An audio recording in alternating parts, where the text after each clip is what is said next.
Parable of the Red World by Mike Combs. Copyright 2020. My name is Arthur Mattson, and Forbes lists me as the richest man on the planet. I got there by being the creator of the Whammy website, which I doubt any of you don't use on a daily basis. I was on my way to have lunch with Tom Leslie, who is listed as the second richest man. He got there by being the author of the Upceleration app, which I doubt many of you don't have installed on all your data devices. Another thing we both had in common, we each had our own space programs. Tom, through his Star Vector Corporation, was pursuing space-based solar power, which I had explained to him more than once was an economic loser. A solar panel in geosynchronous Earth orbit might harness 7 times the power of an equivalent panel here on the surface. But there was no way you could emplace that panel in GEO for anything as low as 70 times the price. He was never going to undersell the current cost per kilowatt of natural gas or coal, so why was he bothering? Still, he was plowing ahead with the idea. Like me, he had developed his own reusable space transport for his purposes. Me, I was aiming for a much higher goal. Nothing less than the human settlement of Mars. The name of my company is Red World. Tom was already at his seat at the table. I settled across from him. Just to tick him off a bit, I'd made a point of wearing my "Get Your Ass to Mars" t-shirt. Tom, how are you getting along? Just great, Arthur. Just great. He replied. Say, I see you just passed a major milestone with Pollux. 100 successful launches. Congratulations. Pollux was my reusable launch system. It involved 2 parallel winged craft. One serves as a booster and the other the orbiter, although they're essentially the same design. The innovation was propellant crossfeed between the two. As both vehicles fire their engines, the fuel and oxidizer levels in their tanks would drop. But in Pollux, the craft designated the booster also pumps its propellant into the craft designated orbiter. The booster's tanks run dry very quickly, at which point it detaches and begins coming back around to the surface. But at this point, the orbiter is several miles up, going at several miles per second, and with fuel tanks very nearly as full as when the vehicle was sitting on the launch pad. Both craft were capable of landing on a standard runway. Tom's design was a more traditional 2-stage rocket, both stages of which splashed down in the ocean for retrieval and reuse. Thanks, I said. I think what really helped us out is the design equivalence between booster and orbiter. There had been any number of such system design studies, but the booster was always a distinctly different design from the orbiter, usually a lot bigger too. I halved my development costs by making both essentially the same vehicle. That also confers an operational flexibility we enjoy. A vehicle might serve as a booster on Monday, an orbiter on Wednesday, and then back to being a booster again by Friday. When a vehicle is designated a booster, what do you do with its cargo bay? Tom asked. Is it just left empty? Left empty if the payload is small to medium. For a heavier payload, we insert auxiliary fuel tanks in the cargo bay of the booster. It's all plumbed together, and there's propellant crossfeed throughout the system. And I always assumed you chose the name Pollux because the 2 stages are like twins. I started to grimace a bit at this point. Yeah, Gemini had already been taken by NASA a long time ago. So it was either that or castor. My marketing people worried that castor would make people think of castor oil and wanted to avoid negative connotations. So I went with Pollux, and now find the detractors of my design call it the Bollocks launch system. Well, you'll never find me among its detractors. It's a gorgeous bit of aerospace engineering. I looked at him closely, but the admiration seemed sincere. Then came the reason for him asking me out to this lunch. In fact, Arthur, I'd like to discuss using your Pollux launch system to help with my space-based solar power venture. My launch system is doing reasonably well, but it's better to have 2 independent systems you can rely on than just one. Tom, I've explained to you more times than I can count that SBSP is a non-starter, I replied. Besides, my launch schedule is completely filled. You know we're ready to start stockpiling in orbit and prep for the next Mars launch window. I'm working an angle on the SBSP. It's something I can't discuss in detail right now, but I think it could get me to profitability at an earlier point than you might be imagining. Actually, Tom, I'd much rather discuss you dropping this technological chimera from the 1970s and coming with us to Mars. Can you think of anything you could be doing with your company more exciting than making Mars the second home for humanity? Tom grinned. I think you know very well I have similar aims, only in high Earth orbit. Once I have everything in place to make solar power satellites out of lunar and asteroidal ores, I'll also have everything I need to build comfortably Earth-like orbital habitats out of same. I anticipate doing that past a point, if for no other reason than to reduce worker turnover. You know, it's like the billboard alongside the major commute route which says, if you lived here, you'd be home by now. But I think long-term building orbital habitats for sale to immigrants from Earth might become an even bigger enterprise than SPS manufacture.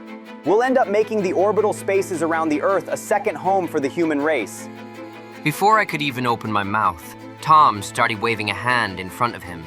I know, you keep saying that vision will never happen because you question the economic viability of the SPS business plan it depends on. But then you propose settling Mars, seemingly in the absence of any business plan at all. The economic opportunities on Mars will be boundless, I asserted. Name one. How do you balance the trade with Earth? Name one export for the red planet which will be worth the space transportation costs. You see, my export is going to be energy, and in that fortunate case, the export can be beamed down to my customers on Earth. Now, if you had Scotty's transporters... The main export of Mars might be intellectual property, I countered. Sounds kind of vague, and even if that point is valid, I don't see why my orbital habitats couldn't balance their trade in the same way, even if you're right that SBSP is a bust. Planetary science might be the major export. Tom leaned back in his chair. Really? Of the entirety of humanity, what small percentage are scientists? Of that subset, what percentage are planetary scientists? And of that subset of a subset, what further subset studies Mars specifically, or even terrestrials generally as opposed to gas giants or ice moons? What you're visualizing happening on Mars is something akin to colonial Boston. Do you think that planetary science and intellectual property combined are going to get you to the economic scale of colonial Boston? There will be all kinds of ways to make a profit on Mars. Miners will sell ores to refiners. Refineries will sell pure materials to fabricators. Power companies will build solar array farms and sell power to all the other industries. Tom interrupted with, Your Mars habitats won't be nuclear powered?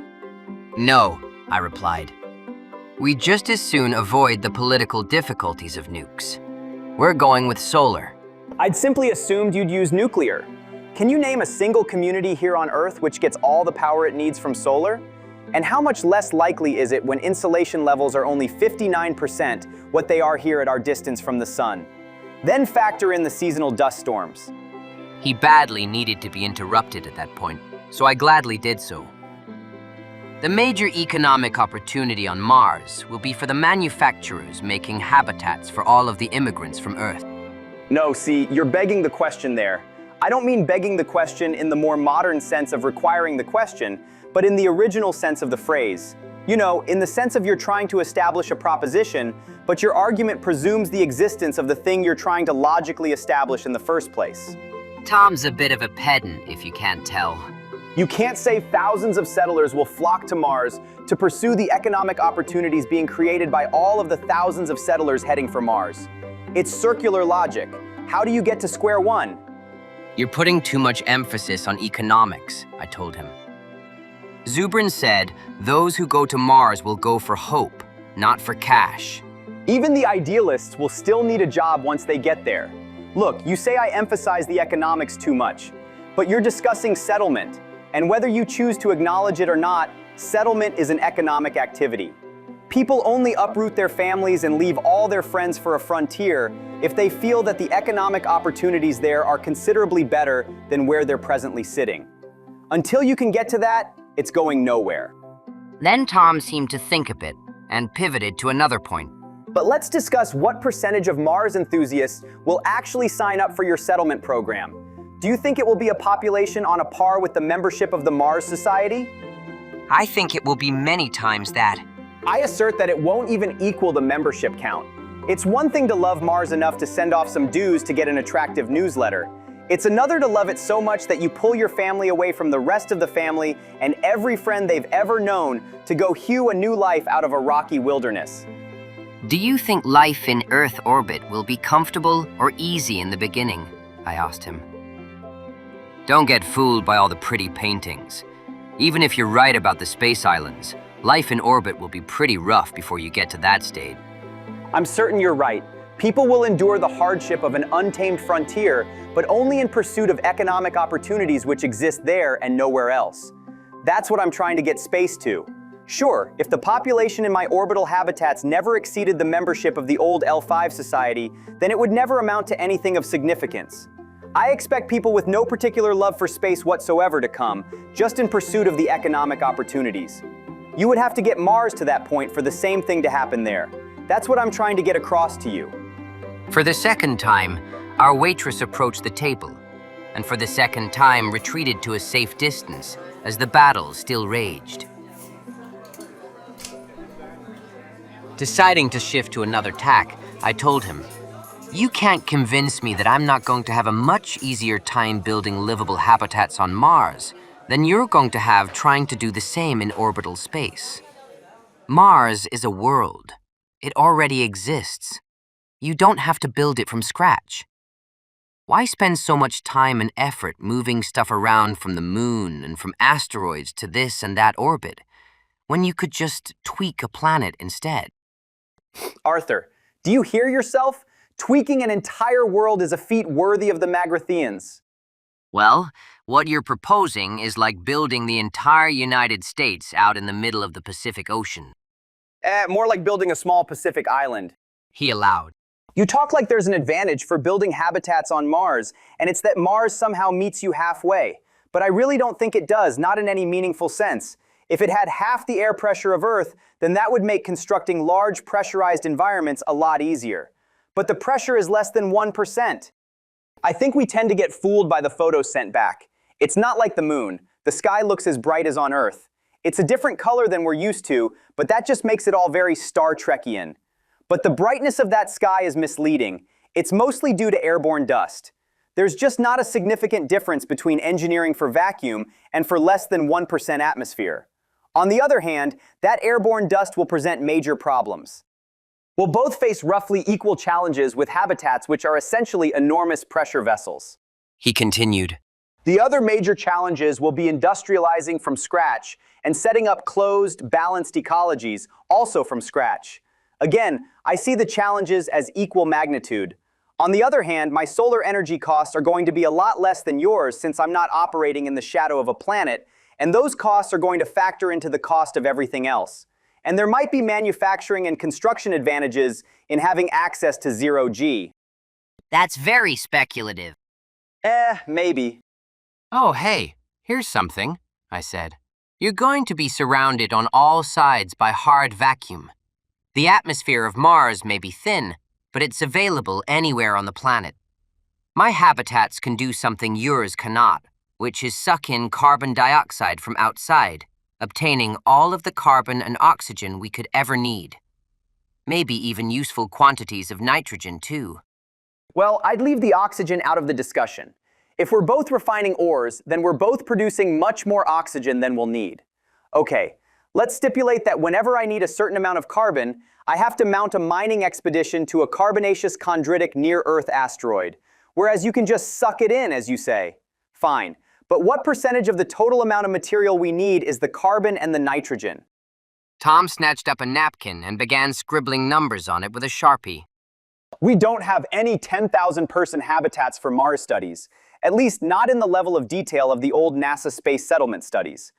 But let's use those numbers, since, like I said, the challenges will be much more the same between the two cases than what's perhaps widely appreciated. The biggest line item in the mass budget is the radiation shield. Now, on Mars, you might be able to get by with shielding 1/3 the thickness of what I'll need in high orbit, although it would be a mistake to think you could skip that requirement. But the shielding can be any old material. I'm planning on using the slag left over from the ore refining.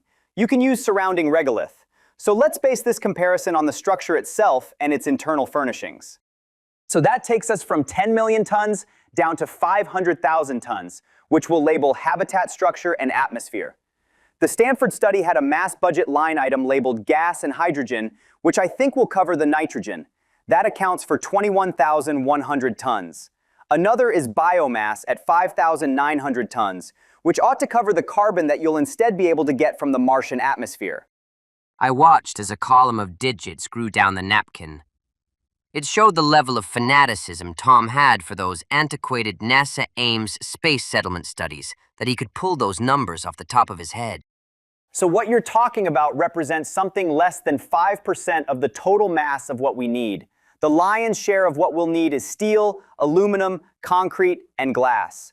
Now, what if it turns out that I can refine and process metals and glass more cheaply than you can? I think that will be the case since I'll have non-stop solar power, which I can harness with enormous yet flimsy solar concentrators operating in vacuum. So the economic benefit of being able to pull in some outside gases might pale beside continuous availability of solar power. I've heard these arguments before, and it was a long time ago, I reminded him. Look, I know you studied under Gerard O'Neill when you were at Princeton, but you're following this one man to the exclusion of all the other thinkers in the space field. I'd sooner follow the one man who's right than the crowd that's wrong, Tom declared. Then he straightened up in his seat and shot another question over the table.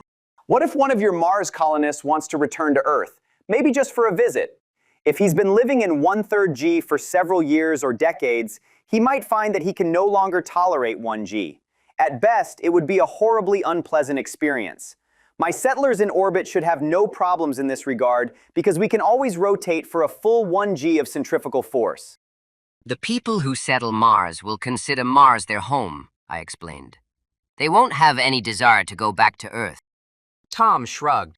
Americans of European descent consider America to be their home, but I've observed that they still like to vacation in Europe if they have the finances to do so. It just seems a shame for your Martians to be forever cut off from the land of their ancestors like that. My space settlers needn't be. Then Tom fixes his gaze on me. What if it turns out that 1/3 gravity is not enough to prevent serious health problems over the long term? 1/3 G will be enough to keep us healthy, I asserted. Tom grimaced and started shaking his head. No, see, you believe that because you have to, not because there's any data on this. Curses on the penny pincher who cut the big centrifuge from ISS. One thing which bothers me about all this is that you're charging off to Mars with a declared plan of permanent settlement without having first done any long-term life science experiments in orbit with rotating structures. He grabbed up another napkin and began to draw a graph. The x-axis he labeled G, from 0 to 1. The y he labeled adverse health effects. We have some data on 0 G, he said, putting a little X on the upper left corner. and we know that looks really bad. We have only the tiniest bit of data on 1/6 G, and none of it is long-term. And we have no data at all on 1/3. Now, it could be the relationship is linear, he said, drawing a straight diagonal line downward. If so, then you might expect to experience perhaps 2/3 of the medical trouble astronauts get into in orbit on long durations. The relationship you're asserting to me is a curve like this. The curve swooped downward, below the diagonal. And maybe you're right. Maybe you'll only experience 10% of the trouble astronauts in the stations have. And hey, if 1/3 G is fine over the course of a lifetime, then I can make my rotating orbital habitats with 1/3 the radius, which makes them a lot easier and quicker to build. But we can't rule out that the curve is like this. This curve bowed outward to the right, staying always above the diagonal. Sitting back again, he continued the lecture. There may be a knee to this line, and I think maybe that's part of your assumption. But even if so, we can't presently know where it lies. Maybe someone trying to live long-term on the moon would experience terrible medical problems, while one living on Mars would experience almost no trouble at all. Maybe you're right, but you can't know. Arthur, you might be sending these people to a place where their health will decline, and then you won't be able to do anything about it.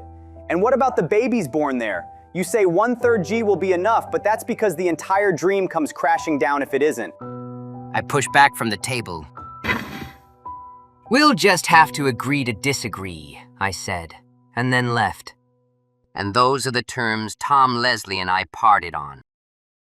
I didn't see Tom again for 22 years. Partly because the next 2.5 years were extremely busy for me, but mostly because for the rest of those years, I was not on Earth. Expedition 1 went off and established our first small base on Mars. We selected the southern end of Acidalia Planitia, actually not that far off from where Mars Pathfinder touched down. Expedition 2 involved a much larger buildup in orbit, and that went off on the next launch window, and I made sure I was on board for that. It was the culmination of my dream since childhood. I found the stark beauty of this harsh landscape breathtaking. The lower gravity conveyed a buoyant, exuberant sensation. I felt more alive than ever before. It fired all of our souls to know that we were on the next frontier for all humanity, and we certainly had the rapt attention of the entire world. What we were doing here was in all the media on a constant basis. I would have hoped the non-stop interest back on Earth would have translated into higher crew numbers, though. Much to my aggravation, Tom, they have been right about our population never even equaling the membership of the Mars Society. The number of volunteers was lower than we had projected, and we faced labor shortages. Establishing the closed ecology life support system was problematic. We would get a system most of the way functioning, and then belatedly realize we had to have a certain kind of fungus or bacteria, otherwise we would be up to our hips in so-and-so. We'd send off to Earth for a sample of what was desperately needed, but the ecology would have always collapsed by the time it arrived. It took multiple false starts, at enormous expense, but we did finally get our life support system functional and reasonably stable. The first dust storm season was a challenge.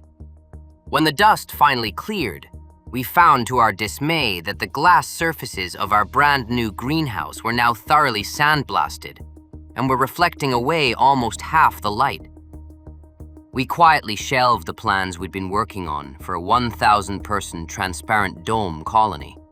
The lower insulation levels on Mars had already been a challenge for our agriculture. This greenhouse fogging setback made us realize that use of natural sunlight would be completely impractical here. We fell back to a strategy of using red and blue LEDs to illuminate our crops. The problem there was the electric bill for doing this.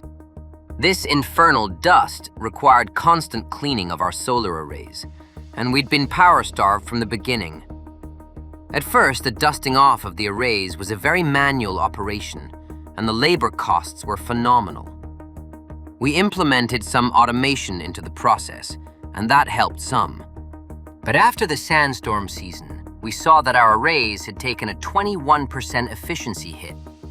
We realized that our solar panels would have to be completely replaced, perhaps as often as every 3 to 4 years. This would make our already high energy costs even higher. Then media interest in our settlement seemed to taper off rapidly. Maybe the same thing which happened to Apollo was happening to us now. But it's always possible we made a bit too much out of the hope of finding life, or at least the fossilized remains of life. Year after year went by with no exciting discoveries to report on that front, and we seemed to pay for that in public interest. Past a point, I had expected my Red World company to become profitable. But every year I had to sink tens of billions more of my money into this venture. The revenue streams were few and narrow. A lot of it had been media deals which were now drying up as public interest in what we were trying to do here declined. Then things got bad. Aggravatingly, we found ourselves plagued by frequent suicides. I'm really trying to avoid using the word ungrateful here, but when I thought about the expenses involved in shipping each of these people from Earth to Mars, it made me want to blow a gasket. We were already in a labor shortage. This was intolerable. I desperately teleconsulted psychologists back on Earth, hoping for a useful solution. They weren't able to offer us much. The reasons for the problem they offered up varied: isolation, cramped quarters, green fever. But chief among them was lack of access to sunlight. Most of our population did not make frequent Mars walks, and even those who do don't exactly have sunshine on their skin. And we'd learned that transparent domes would never be practical on Mars. So now I had to contend with suicide rates worse than those in the Scandinavian countries. Then, when we were about 18 years into our settlement effort, our medical people began to notice an accumulation of health difficulties. Muscle atrophy, heart trouble, since your heart is a muscle, bone decalcification, falls and other accidents which before would have only involved a few stitches and band-aids were now involving casts. 50-year-olds were breaking their hips. There was even a disturbing decline in the immune response. We were seeing all of the same medical complications as did the astronauts in the orbital space stations, just in a somewhat milder form. The difference was that those astronauts were seldom required to stay in orbit much more than a year. We were living in lower gravity year after year, some of us for more than a decade. The effects were cumulative. Even just giving up and going back to Earth with our tails between our legs was no longer an option for us. With the present state of our bones and muscles, a trip back to a 1G environment was medically impossible. Imagine waking up next morning to find that someone has surgically grafted lead weights onto every portion of your anatomy. The result being that your head, limbs, and torso had now tripled in weight.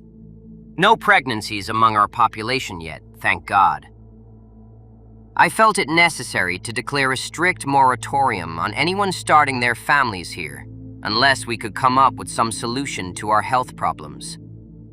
Now, one of my chief nightmare scenarios was an accidental pregnancy for a female who was morally opposed to abortion. Things had reached a point where I really didn't know where to go or what to do next. I began to dread rising out of bed each morning, worrying what fresh hell the day would present. But one morning, I was pulled from my bed by a report that radar had picked up an approaching spacecraft. This was a bit of a mystery, as it was not one of ours. I got dressed and made my way to the control cylinder.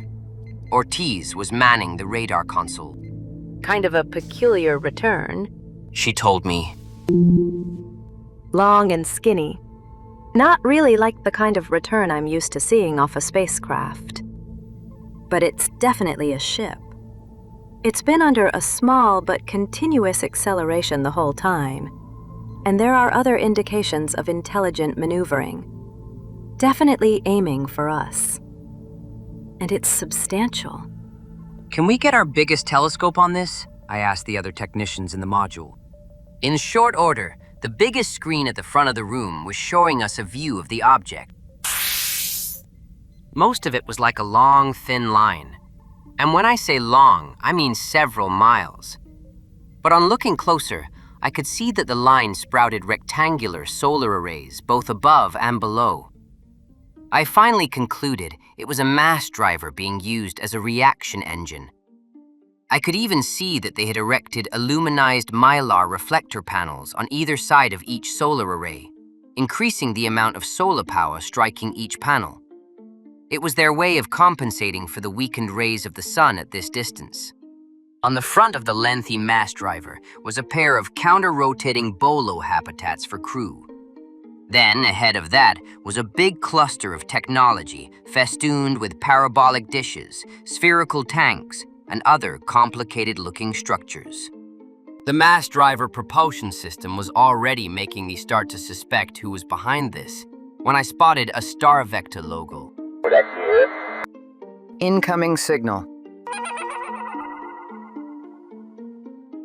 And now Tom Leslie's insufferable face was on the screen. He was much grayer than when I'd last seen him, but I wasn't about to tease him about that. I knew my own hair had long since gone solid white, and was also a lot thinner for all the hair pulling. Arthur Mattson, so great to see your face again. What the hell are you and your people doing out here? I've been aware of the difficulties your team has been facing, and I'm here to help.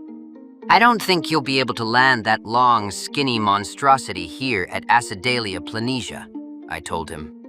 Oh, I assure you we have no plans to descend much further into the Martian gravity well than we already have. He said with the tiniest note of disdain. Give me the coordinates for your base on Deimos. We'll dock there.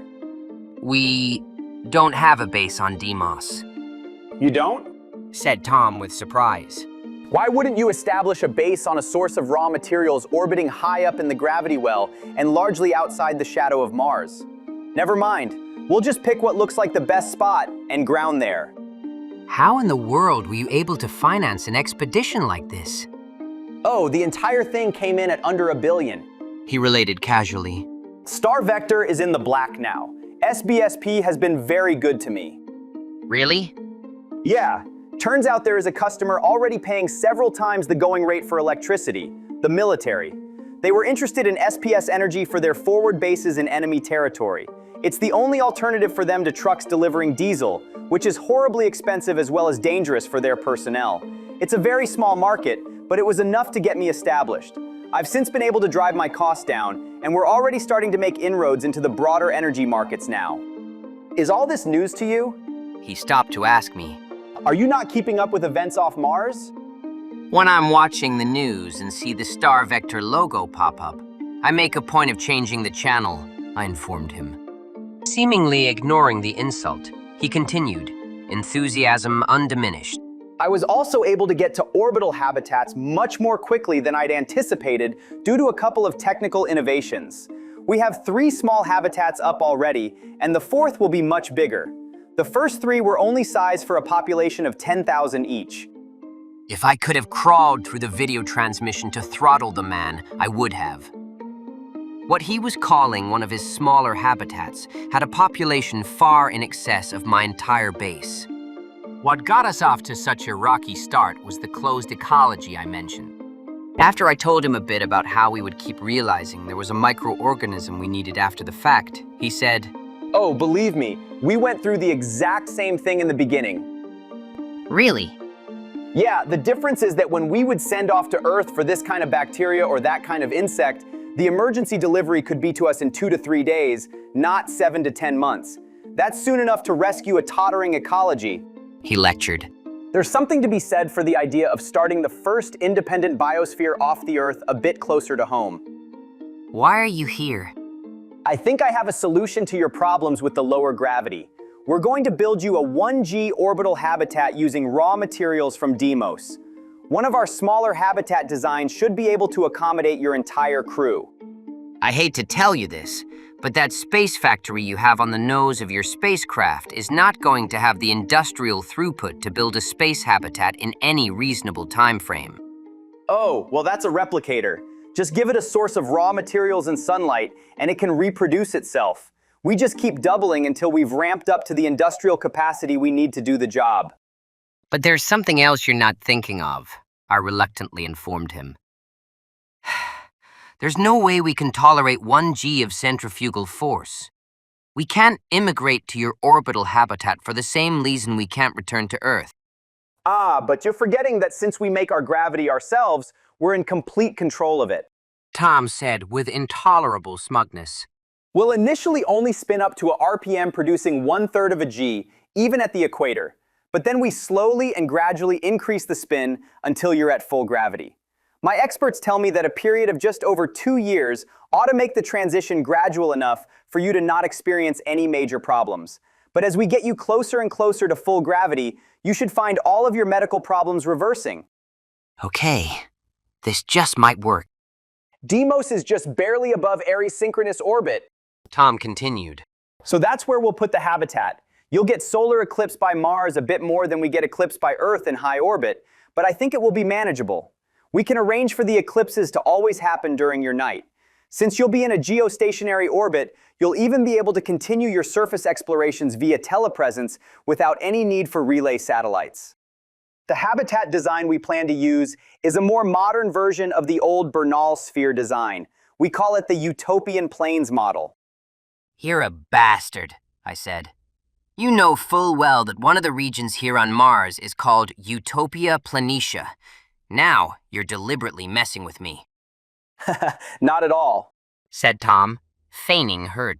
You might have had a point if you'd settled in Utopia Planitia, but you instead chose Acidalia Planitia, so your point is completely invalid. But if the name bestowed on this particular model gives offense, a close second choice was Western Hills. Let's just agree that's the name for the Martian version of this space habitat model. How do we get my people up to you? Tom looked confused now. Don't you have the space transportation systems needed? We have the systems, but maybe not the fuel for a complete evacuation. Why would you be fuel limited? You've got lots of hydrogen and oxygen lying around. You can even make methane if hydrogen is any problem. Well, more like energy limited, I confessed.